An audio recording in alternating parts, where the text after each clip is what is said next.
Saudara-saudari yang dikasihi Tuhan, mengikuti alur refleksi sukacita Epifani, saya ingin melanjutkan permenungan tentang orang yang mengenal Tuhan tidak akan kembali ke jalan lama yang sudah dilewatinya.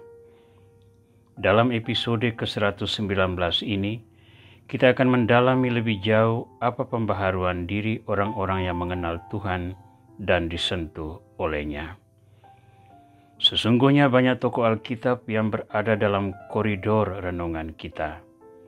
Namun saya hendak mengangkat dua tokoh dari dua sisi yang berbeda, namun sama-sama disentuh dan diubah oleh Tuhan. Kedua tokoh kita adalah Zakheus dan Nathanael. Kisah tentang Zakheus dan pertemuannya dengan Yesus dapat kita temukan dalam Injil Lukas bab 19 ayat 1-10.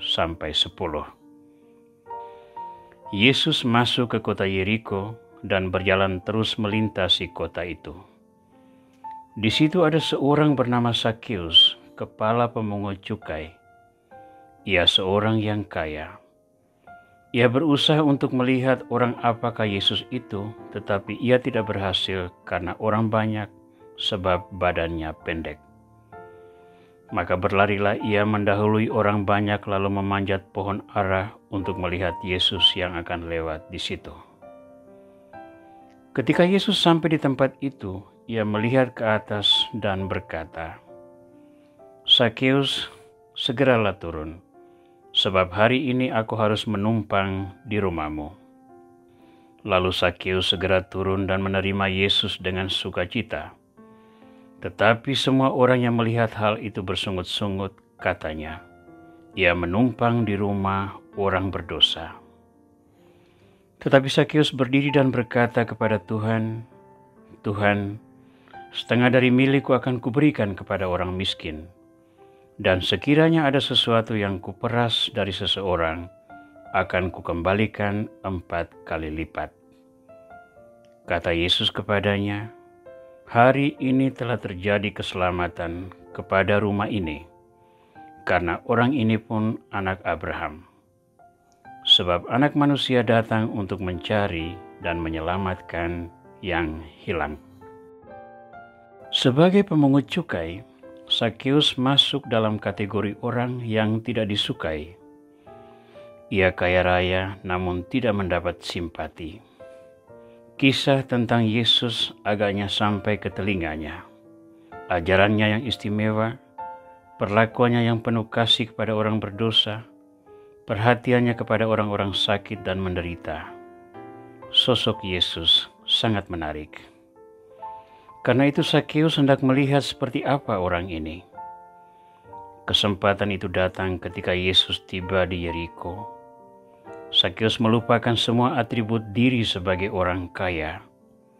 Ia naik ke atas pohon hendak melihat Yesus. Mata Yesus menangkap perjuangan ini, maka ia berhenti di bawah pohon dan memanggilnya, "Zakheus, segeralah turun, sebab hari ini aku harus menumpang di rumahmu." Menerima Yesus ke dalam rumahnya telah mengundang rasa tak suka banyak orang. Zakheus disebut sebagai orang berdosa karena memang ia orang berdosa. Namun karena tujuan pelayanan Yesus adalah membawa pendosa kembali ke jalan yang benar, gerutuan banyak orang tidak mempengaruhi keputusan Yesus. Dan sentuhan Yesus itu membawa perubahan yang sangat besar pada diri Zakheus. Perubahan pertama ialah pertobatan. Ia sadar telah berlaku salah dalam tugasnya sebagai pemungut cukai. "Sekiranya ada sesuatu yang kuperas dari orang, aku akan mengembalikannya 4 kali lipat," kata Zakheus. Gelar sebagai orang berdosa itu hendak ia tanggalkan dengan memperbaiki kesalahannya dan memulihkan hak-hak orang yang telah dirugikan. Perubahan kedua ialah memaknai secara baru harta milik. Kekayaannya yang banyak itu tidak lagi menjadi tujuan hidupnya, tetapi menjadi sarana pembagi sukacita. "Tuhan, setengah dari milikku akan kuberikan kepada orang miskin. Kekayaannya itu telah mengikatnya, dan kini ia melepaskan ikatan diri dari kekayaannya dengan membagikannya kepada orang miskin. Injil tidak mencatat apa yang terjadi pada Zakheus sesudah pertemuannya dengan Yesus itu. Namun melihat tekadnya yang diungkapkan di depan orang banyak, saya percaya Zakheus telah menemukan dirinya menjadi manusia baru. Dari pendosa, ia menjadi orang benar. Dari pemuja kekayaan, ia menjadi orang yang bermurah hati. Tokoh kedua kita hari ini adalah Nathanael. Tentang Nathanael, kita tentu mengingat kisah panggilannya yang unik dalam pertemuan dengan Yesus di tepi danau Galilea. Mari kita membaca teks dari Injil Yohanes bab 1 ayat 43 sampai 51. Pada keesokan harinya, Yesus memutuskan untuk berangkat ke Galilea. Ia bertemu dengan Filipus dan berkata kepadanya, "Ikutilah aku." Filipus itu berasal dari Betsaida, kota Andreas dan Petrus. Filipus bertemu dengan Nathanael dan berkata kepadanya, "Kami telah menemukan Dia yang disebut oleh Musa dalam kitab Taurat dan oleh para nabi, yaitu Yesus anak Yusuf dari Nazaret." Kata Nathanael kepadanya, "Mungkinkah sesuatu yang baik datang dari Nazaret?" Kata Filipus kepadanya, "Mari dan lihatlah." Yesus melihat Nathanael datang kepadanya, lalu berkata tentang dia, "Lihat, inilah seorang Israel sejati, tidak ada kepalsuan di dalamnya." Kata Nathanael kepadanya, "Bagaimana engkau mengenal aku?" Jawab Yesus kepadanya, "Sebelum Filipus memanggil engkau, aku telah melihat engkau di bawah pohon ara." Kata Nathanael kepadanya, "Rabi, engkau anak Allah, engkau Raja orang Israel." Yesus menjawab katanya, "Karena aku berkata kepadamu, aku melihat engkau di bawah pohon ara, maka engkau percaya? Engkau akan melihat hal-hal yang lebih besar daripada itu." Lalu kata Yesus kepadanya, "Aku berkata kepadamu, sesungguhnya engkau akan melihat langit terbuka dan malaikat-malaikat Allah turun naik kepada Anak Manusia." Berbeda dari Zakheus, Nathanael seorang yang baik dan berbudi luhur. Ia mengenal kitab suci tentang ramalan Nabi yang mengatakan Mesias dilahirkan di Betlehem. Maka ia merasa aneh ketika Filipus mengajaknya bertemu Mesias yang berasal dari Nazaret. Tak ada satu pun nubuat perjanjian lama yang menyatakan Mesias datang dari Nazaret. Namun Yesus terkesan dengan pribadi Nathanael yang sudah dilihatnya di bawah pohon ara. Pohon ara biasanya berdaun lebat dan teduh. Orang biasa duduk beristirahat di sana sambil berdoa. Nathanael sudah melakukan itu. Maka Yesus menyebutnya orang Israel sejati. Terkesan dengan kata-kata Yesus, Nathanael tidak lagi ingat tentang Nazaret sebagai kota asal Yesus.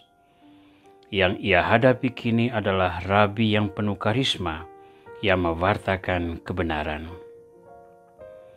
Pertemuan dengan Yesus melengkapi iman yang sudah dimiliki Nathanael dengan janji karunia pengalaman surgawi, yakni melihat malaikat Allah turun naik kepada Anak Manusia.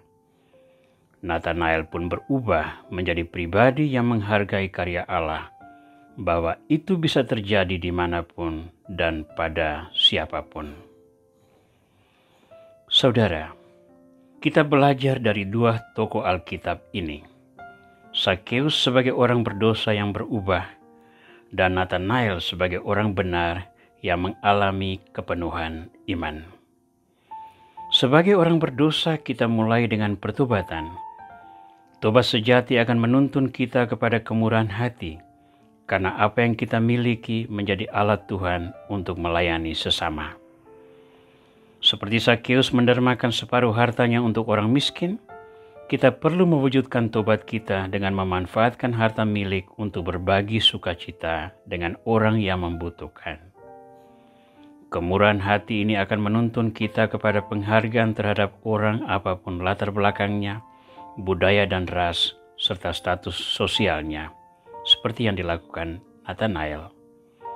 Dengan perubahan diri dalam tobat, sikap murah hati dan menghargai sesama, saya percaya kita akan sampai pada pengalaman iman terdalam, yakni bertemu dengan Anak Manusia yang duduk di takhta mulia dengan dilayani oleh para malaikat. Tuhan Yesus Kristus, beri kami kesempatan untuk membaharui diri berkat pertemuan denganmu. Gerakkanlah tobat dalam diri kami. Ingatkan kami untuk bermurah hati kepada sesama, dan beri kami petunjuk untuk selalu menghargai sesama. Semoga dengan itu Engkau menganugerahkan kemuliaan abadi kepada kami di saat kami bertemu Engkau di takhta kemuliaan-Mu. Amin.